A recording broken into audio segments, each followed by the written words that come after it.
Hello, everybody, and welcome to TBC Central. My name is Nancy, and I am your host for today. Today, we're going to start On the Street Homeless in Jamaica, part 1 of 2. So here is part 1.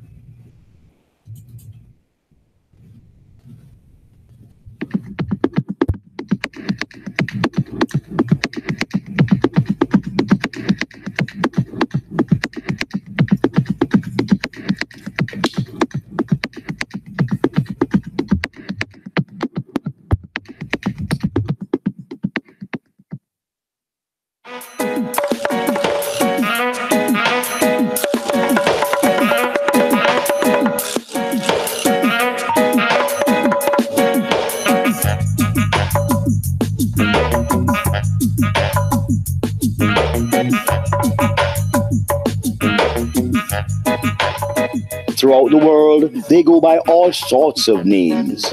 Street people, hobos, tramps, and vagrants. But officially, they are called the homeless, and they have been around for a very long time. Growing economic and social inequalities have combined to make approximately 500 million people around the world homeless. In Jamaica and in most of the Caribbean, homelessness came into being after slavery was abolished between 1834 and 1838. Under our Poor Relief Act of 1886, the poor relief inspectors of the parishes were required to visit the homeless at least twice per year and report on the assistance the poor were receiving. The act also defined the people in need of help as those destitute of the means of subsistence and those who were mentally and physically unable to work and fend for themselves. I get burnout all long now. You're right. I'm on the golden age home right now. In modern times, the United Nations in 1987 defined homelessness as those persons who not only live on the streets, but also those who do not have access to shelter that meet basic standards. Where you live in a community where violence is and too gang in there, and you live in the middle of the border, and your house get burned down, you don't have no one to help you to build back a house. You have to eat the street fire. Like other countries, there are scores of people living on the streets of our urban centers. And with each passing day, places like Kingston, Montego Bay, and Spanish Town are registering increasing numbers in their homeless population. We are really down and out, and you know the circumstances around here. I think not everybody can really look out for somebody. Some God bless them, you know what I mean? When they came, they take good care of us, because, you know, at least some people out here can help themselves, and they try their best to help us by letting us. We go down like dogs. Most of the people them that out here is they're homeless. You understand? And some of them, you know, people can't finance themselves in, you know, this kind of eating provision or even sleeping provision. You know what I'm saying? Because most time people ought to be sleeping out here and stuff like that, you know what I mean? You only leave to other people now to come and help you. You understand? To get along with your life. You know what I'm saying? Because some people out here, you see them, they don't show their life up, but they just need somebody like these kind of people. We are one Jamaica and one people.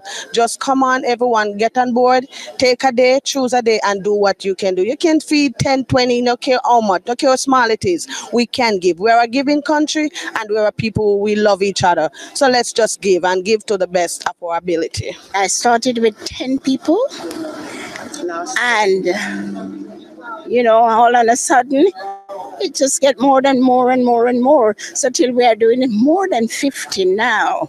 And we are from the Emmanuel Apostolic Church.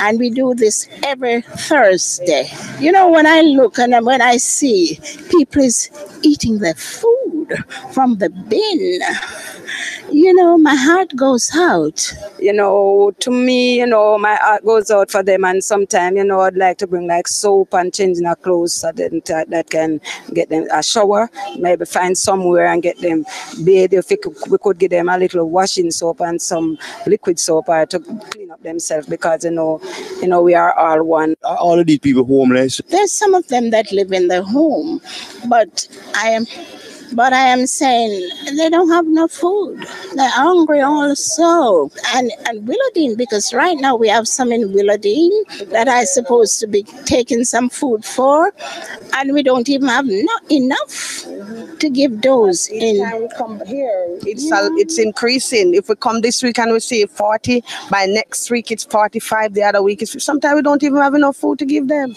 It's like, it's heart-rending at times, to come and you'd say, okay, you're catering for 50, you bring 50 food, you say 55, it's just break your heart. What do you think about what I'm doing? Very good something, because some people don't have a breakfast in the morning. Like myself. So where you live? Let's just say. My house burned down, you see? And I got to food for the poor to get a house. And, them half of my house, yes, but one thing, I have to build the foundation first. And then the money is fighting me to build the foundation. If I build the foundation, I will get the house. But now, here it is now. The contractor man tell me that I need 10 bags of cement. And I need 50 blocks to build the foundation. And some dirt, but you see, where the dirt is concerned, I could plant the dirt, but you see, the 10 bags of cement is heavy money, and the 25 block is heavy money. If I get a little help, I would move on.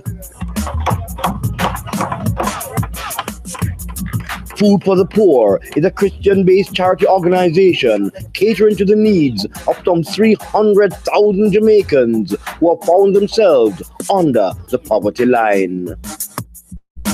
The organization operates under strict rules when making decisions on recipients of their aid. We are here today with the staff and our management team and Scotiabank working together in this partnership to make this event possible. Food for the Poor's mission to rid the world of poverty through material and spiritual donation was in action on the day when Getta Morgan, a single mother of 12, received her completed home. I'm feeling good, very good.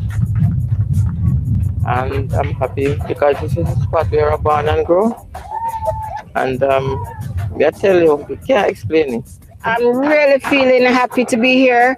I couldn't sleep last night because to finally see that Gita is getting a house of her own. I would like to say thanks to the people of Jamaica and Food for the Poor and everybody that assists me.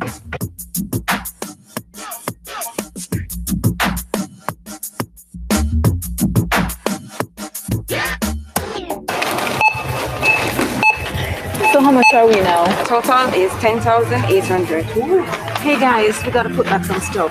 How about some tomatoes? Oh no, not the tomatoes. We have a lot of these. Then put back the cran water.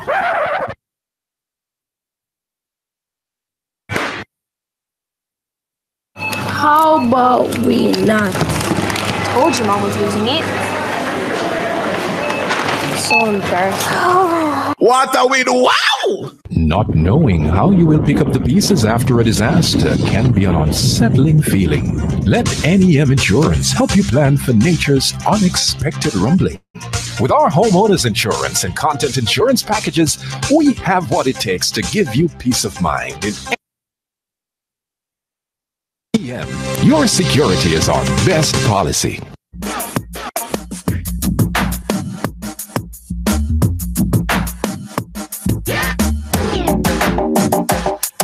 There are two types of homelessness, the visible homeless and the invisible homeless, also known as the hidden or concealed homeless.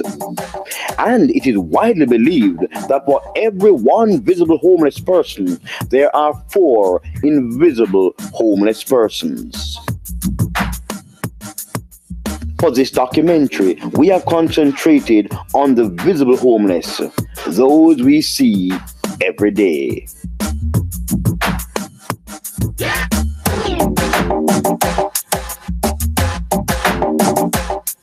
Dr. Wendell Abel from the Psychiatry Department of the University Hospital of the West Indies is an expert on homelessness in Jamaica, and he shares his views. The majority of persons on the streets in Jamaica, unfortunately, are mentally ill. In fact, the statistics indicate that 60% of the homeless population are persons with mental illness. And naturally, given that reality, any person working in mental health, any psychiatrist must therefore confront homelessness in this country. Why are there so much homeless people on the street? It's really within the sort of numbers that you would expect for many countries on a percentage basis. The figures that the number of homeless people vary according to whichever statistical information you're looking at. Why is there such a difference in the figures? And this is true worldwide, I must tell you. But you tend to find that government agencies give more conservative estimates, whereas non-government agencies and advocate organizations tend to give higher figures. Another factor that may be contributing to the variation in the numbers is the methods that people actually use to define, firstly, the definition of homelessness, and secondly, the methods that they use in the counts. Okay. And so, for example, the data we provide, the definition we give is that a homeless person is one whose fixed nighttime shelter is the street. So if you come out in the days and you're on the street even if you're on the street for the greater part of the day, if you return home at nights, right, then you will not be considered homeless. Even if home is on somebody's veranda or under somebody's cellar, right? Once it's not on the street, then you're not considered homeless. And another major difference here in our study is that if you're living in a shelter, then you're not considered to be homeless. So what you're saying is that the definition of homelessness can vary from country to country. And from organization to organization. For example, in the United States of America, one source estimates the number to be between 200,000 and 500,000, while another estimates it to be between 2.3 and 3.5 million. In the UK, the charity Poverty Action estimates that there are 60,000 people homeless, while Adam Sampson from Shelter thinks the figure is nearer 500,000. According to Dr. Wendell Abel, the number of visible homeless people on the streets of Jamaica is 1,500.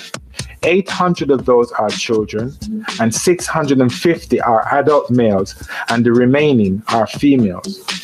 But Save Jamaica Fund disagrees. They think the figure is nearer 100,000.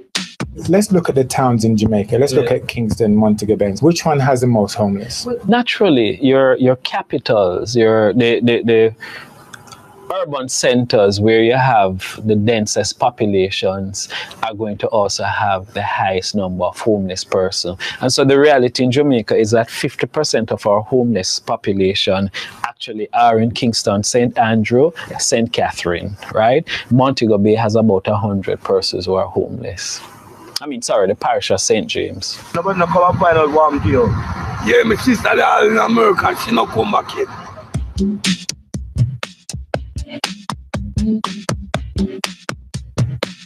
Our largest group of homeless persons are found in the heart of downtown Kingston, Jamaica's political, financial, and commercial hub.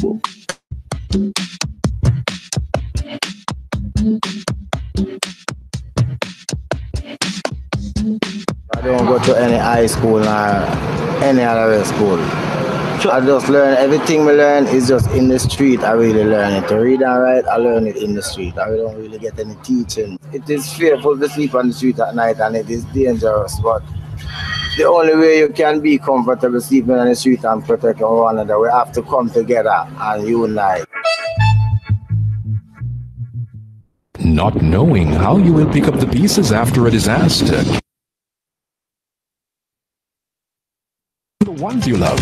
Put us at the center of your disaster. So how much are we now? Total is 10,800. Hey guys, we gotta put back some stuff. How about some tomatoes? Oh no, not the tomatoes. We have a lot of these. Then put that the cran water.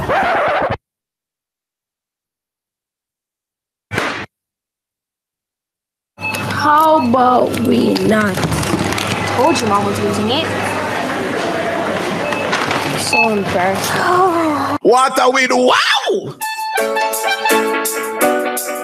Right now we are on King Street, facing the courthouse and the post office. With no fixed abode, an old man shared this spot at his business place and daytime residence. About out 4 times when I was living in Mantown. 4 times, man. Could not get no assistant when I financially could teach him to buy 2 clothes, pants and shirt. And feel like their pants and shirt and sell them. Tell them to people on the road. Yes, same way. For most of the homeless residents of downtown Kingston, the existing shelters provide no options or solutions to their plight. All of them were overpopulated. Also, if you go there, come like you're still on the street because the treatment there. And when you go there, you still have to be on the floor, on the ground, inside the yard because the damage is full right up. But my poor relief, that shelter, it is just like on the road because you don't comfortable at that shelter. At the shelter, they give us them produce, they give us them hand over certain things to give to the poor people and we don't get it.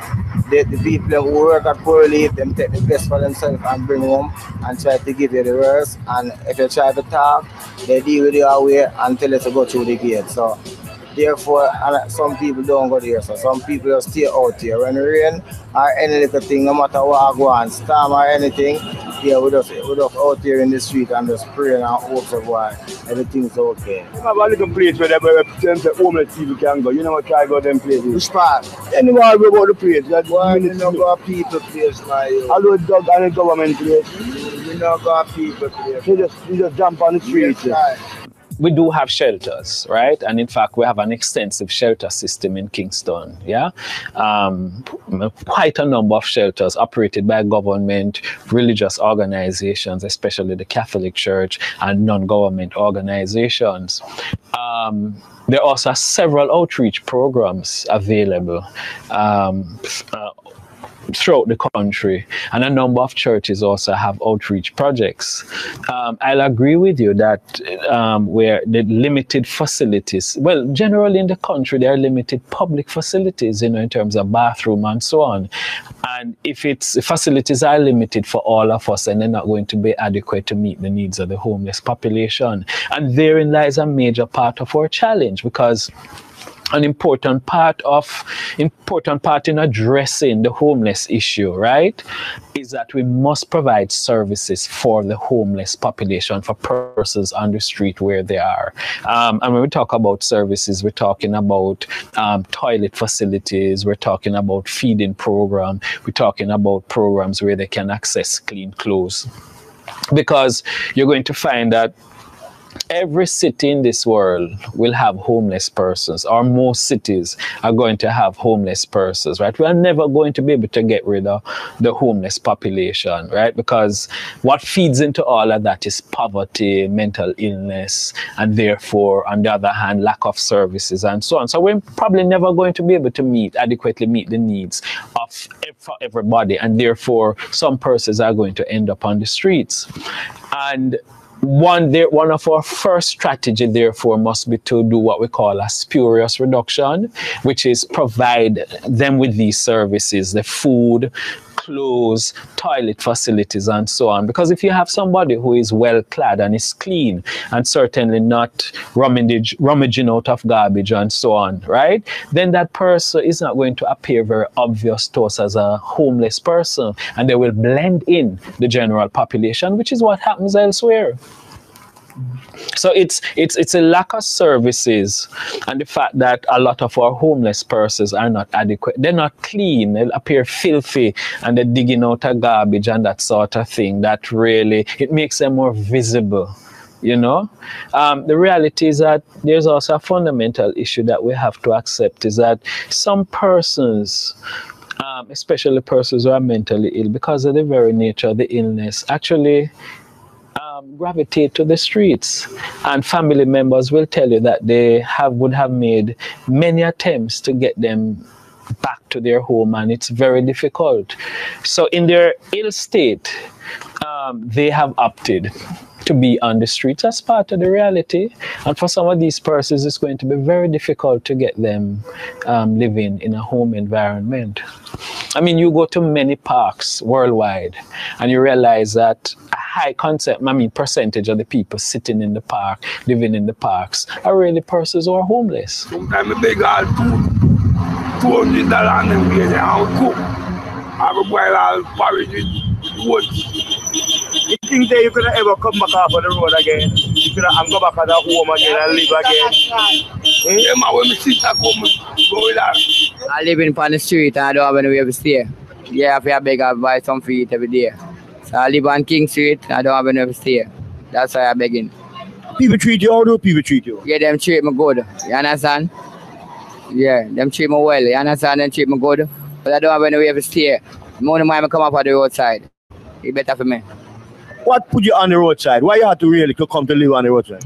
My house burned down, I don't have anywhere to stay. My house burned down, and my mother and father died, and nobody in the family now give me no house, and I come on the road, come sleep. Yeah. I meet an accident from me 12-year-old and I have a bag in the belly. Yeah, I go to the doctor regular, but I don't have anything to eat. That's why I'm begging. When you go to the doctor, do they know that you're on the street? Do they treat you different from other people? Them treat me like I don't treat other people. I'm take care of my good. Medication, everything. I get it free at the hospital and get the bag them free. But once my time, give me money if I go buy some feet on the road. I'm get money and go up on the road, come sleep at night time. I just saw a lady give you a whole pile of money a while ago. Yeah, she give me $250 a while ago buy a lunch. And I go and buy something to eat now. So some people really treat you good when them treat me good and I treat them good. I can't walk, but some people come to them, rob them. I come to me and rob them, and I don't feel good. So my time I have different people them, and I feel a weird time people rob the woman and the old people them. I love all people and women, so them treat me good. The young one them not treat me good, them bad me up. I want to lick me up and them say, oh, me have all for money and now give them none. And them can't work and me sick. Me give away, you know. Give all people, you know, who me can give, me give. Said we are begging. Yeah, and some of them cut me up and everything. Some of them cut me as a day. I say some star, which I make a living, and them cut me. I take them money, and I have a ball and nothing more. Police station post tell me, say, let me know how, I don't know how, I don't come from here. They are human as well.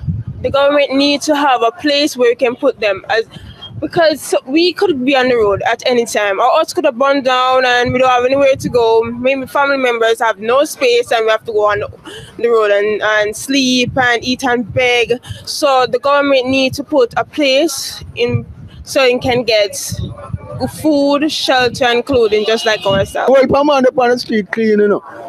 But when night coming on away, they are right. In beard and difference. Yeah, so them the man they are right, come like conscious man have in place. Yeah. But some of them really afraid of water and a beard, you know. Yeah man who all for weeks in a beard. Like something wrong with him. Yeah, then some of them you call that sick. You understand? Something wrong with him in sick. Because he's not sent to see down there in can't beard. You have a place can't beard, you know. Yeah, them pan in the town now. We are dealing with. They have a place, open place down there you can't go bathe. Any man go down there go bathe. Because I down there me bathe and wash. You understand?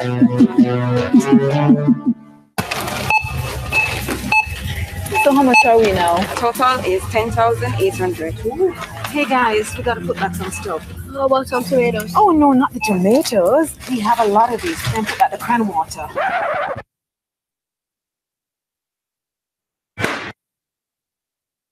How about we not? Told you Mom was using it. So embarrassing. What are we doing? Wow! Not knowing how you will pick up the pieces after it is.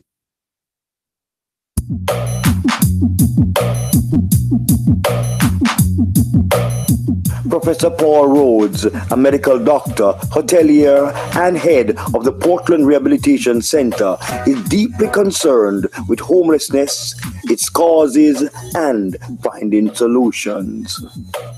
There are perhaps 1,000 or more homeless people, street people right here in Kingston itself, and I've heard from many sources in Montego Bay that there are many hundreds in Montego Bay. Certainly Kingston and Montego Bay have the largest populations. If I was to guess, I would say it's several thousand, 2,000, 3,000, 4,000. However, imagine how many tens of thousands, if not more, people are squatting, living in homes that are really not their own, board houses, and if the government would take action and evict these people, how many more tens of thousands, perhaps hundreds of thousands of Jamaican souls would then be homeless. As a doctor and as one who can only do so much, I'm focusing on the Port Antonio population of about 35 people. These are my flock. These are my patients. And I will tell you that sleeping in the streets is itself a very dangerous thing in Jamaica. And in Port Antonio, we had a gentleman who was named Stinky. May he rest in peace, and that's a terrible name, but that is how he's known, and perhaps people viewing this interview will say, I remember him, God bless him. But Stinky was so named because he used to wear a very tight belt around his pants, and it dug into his skin, and he had infected sores around his waist, and he would smell. And he didn't have the mental ability to take care of himself, and people avoided him, so the wounds festered. And one day he was found in a pool of blood with his throat slit in an alley. Let's just stop there for a minute, because that's something I want to come on to in a minute. But let's go back a little bit there. You touched on something in earlier when you said about the homeless. Who would you describe as homeless? What does the word homeless mean?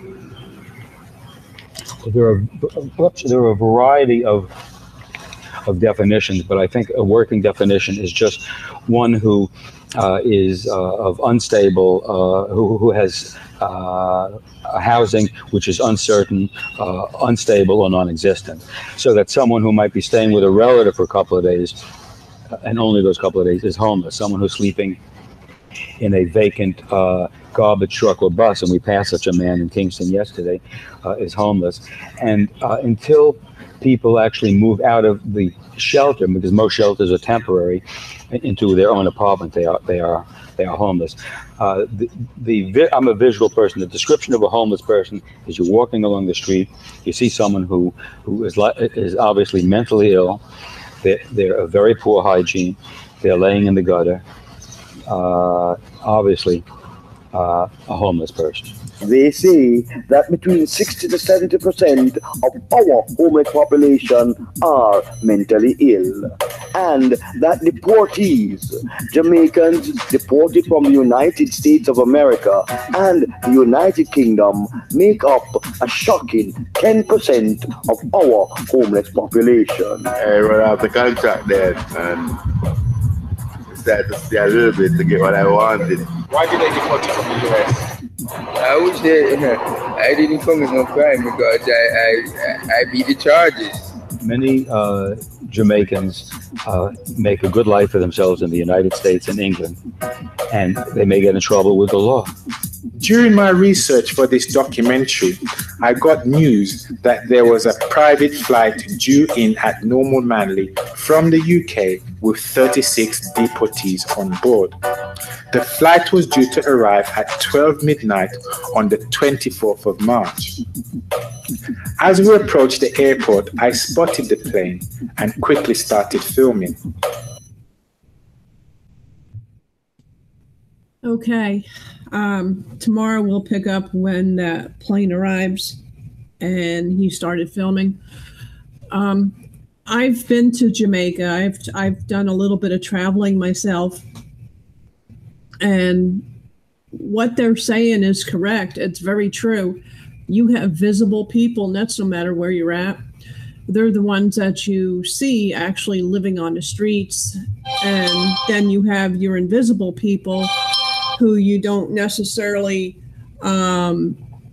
notice because they blend in so well, and they don't have permanent housing or anything like that.